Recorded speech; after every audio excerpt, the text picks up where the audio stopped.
नमस्कार मित्रों। आज एक और प्रॉब्लम लेके मैं आपके सामने आया हूँ और वो प्रॉब्लम है बच्चों में पैरों का दर्द। बहुत कॉमन होता है, जिसको काफ पेन कहते हैं। बच्चे शाम होते ही 3 से 12 साल के बच्चे शाम होते ही आपके सामने आएंगे, कहेंगे पैरों में बहुत दर्द हो रहा है। कभी जांघ में दर्द होता है, कभी पैर में आगे के हिस्से में, कभी पैर के पीछे के हिस्से में दर्द होता है और बहुत बेचैन रहते हैं। 1.5-2 घंटे 3 घंटे तक परेशान रहते हैं। उसके पश्चात वो सो जाते हैं जब, तो सुबह जो है नॉर्मल रहते हैं। कभी कभी रात में सोते सोते उनको दर्द होने लगता है। माता पिता परेशान हो जाते हैं और वो लेके क्लिनिक में आते हैं। ये बड़ा कॉमन था, तो आज मैंने सोचा इसके बारे में बात करें कि ये क्या है, कैसा दर्द है, क्यों होता है। देखिए, इसको पहले तो एक मेडिकल टर्म में ग्रोइंग पेन कहते थे कि बच्चे बढ़ रहे हैं, 3 से 12 साल की एज की ग्रोथ होती है, उससे बढ़ते हैं। लेकिन बाद में देखा गया कि इसका कोई इससे लेना देना नहीं है, ग्रोथ से कुछ लेना देना नहीं है, ये नॉर्मल ही होता है। अब पहले मैं बताता हूँ आपको कि क्यों होता है उसके बारे में। तो जो पेन है ये थाइज में, लेग में क्रैम्प्स की वजह से होता है और उनमें ज़्यादा होता है जो बच्चे बड़े एक्टिव होते हैं, दिन भर खेलते हैं, थक जाते हैं, या जिनमें विटामिन डी डिफिशिएंसी होती है, या स्ट्रेचिंग नहीं होती है। स्ट्रेचिंग मतलब इनके थाइज वगैरह में फिजिकल एक्टिविटी कम करते हैं, या जोड़ हाइपर मोबाइल में कुछ जोड़ जो होते हैं ना, कुछ ज़्यादा ही घूमते हैं। पता चला जैसे नॉर्मल इतना घूमना था और ज़्यादा घूम गए।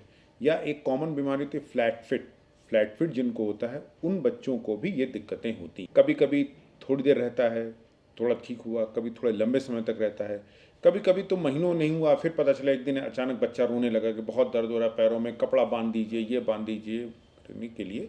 तो अब जब बच्चे को इस तरह की दिक्कतें हैं तो क्या करना चाहिए, करना क्या चाहिए? करना चाहिए उसकी फिजिकल एक्टिविटी को एनालाइज करना चाहिए। फॉर एग्जाम्पल कि जैसे बहुत दौड़ता है, बहुत क्रिकेट खेलता है, दौड़ता बहुत है, पैरों में दर्द हो रहा है, तो कुछ दिनों के लिए उससे कहें कि ठीक है तुम क्रिकेट मत खेलो, बैडमिंटन खेलो जिसमें दौड़ना कम पड़े, पैरों की मसल्स को थोड़ा रेस्ट मिले। जैसे सोते समय, सोने से पहले गर्म नहा ले, गर्म पानी से नहा ले तो भी दर्द नहीं होगा अगर बहुत फ्रीक्वेंट पेन हो रहा है। तो थोड़ी सी अपनी फिजिकल एक्टिविटी को ग्रेजुअली बढ़ाए। होता ये है ना कि जैसे हम दौड़ने की आदत नहीं है, या दौड़ ली एकदम से, क्रिकेट खेलने की आदत नहीं, खेल लिए तो हमें दिक्कत हो जाती है, तो हम उस मूवमेंट को अवॉइड करें, या धीरे धीरे फिजिकल एक्टिविटी बढ़ाते हुए फिर हम उन मूवमेंट्स को करें। जैसे धीरे धीरे पहले दौड़ना शुरू किया, फिर जैसे वार्म अप कहते हैं ना, वो वाली सिचुएशन करनी चाहिए। अब अगर मान लीजिए बच्चा है रात में रो रहा है, तो सबसे पहले तो थोड़ा एरिया को गर्म सिकाई कर दें। धीरे धीरे पैर को स्ट्रेच करें। जैसे पंजे में दर्द हो रहा है तो पंजे को पकड़ के, नी को पकड़ के थोड़ा थोड़ा मोबिलिटी करेंगे तो वो स्ट्रेचिंग होगी। थोड़ा रेस्ट कराएं उसको।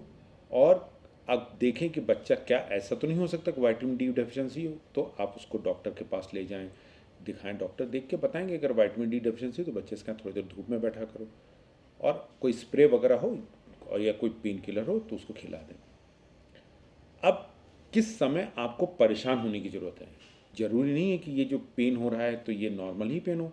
अगर रात भर में ठीक हो जाता है, सवेरे बच्चा नॉर्मल होता है, तो कोई चिंता की बात नहीं, आप घर पे ट्रीटमेंट कर सकते हो।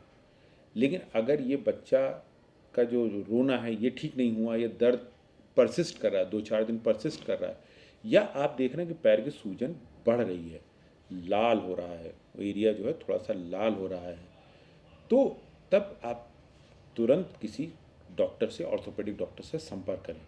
जिनको आप दिखाते हो उनको संपर्क करें कि डॉक्टर साहब ये जो सूजन है ये बढ़ती क्यों चली जा रही है। तो एक जो कॉमन प्रॉब्लम है इसको हम लोग सिंपल सिकाई, स्ट्रेचिंग, हल्के से स्प्रे से ठीक कर सकते हैं। तो ये बड़ा कॉमन है, इसको थोड़ा सा ध्यान दीजिए। अगर कोई बच्चा आपका या आपके किसी परिचित का कोई होता है अड़ोस पड़ोस में, तो आप उसको मैनेज कर सकते हैं। चलिए, आज इतनी बातें, फिर किसी दूसरी वीडियो में मिलेंगे आपसे। नमस्कार।